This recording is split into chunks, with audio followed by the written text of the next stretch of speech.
paghahanday simulan. Sa paglubog ng araw, mga gawaing tapusin, isip ay payapain, sapagkat sabat na araw ng pahinga natin.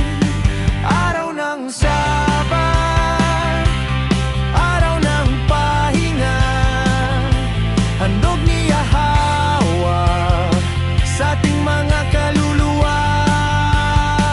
Magpurit magpasalamat sa kanyang kabutihan, sambahin siya't mahalin sa ating puso't isipan.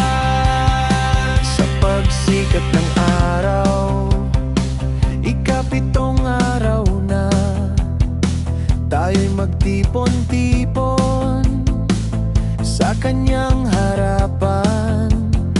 Awitan siya't purihin sa kanyang kadakilaan, pakinggan ang kanyang salita sa ating mga buhay. Araw ng Sabat, araw na ng pahinga, handog ni Yahawa sa ating mga kaluluwa. Magpurit magpasalamat sa kanyang kabutihan, sambahin siya't mahalin sa ating puso't isipan.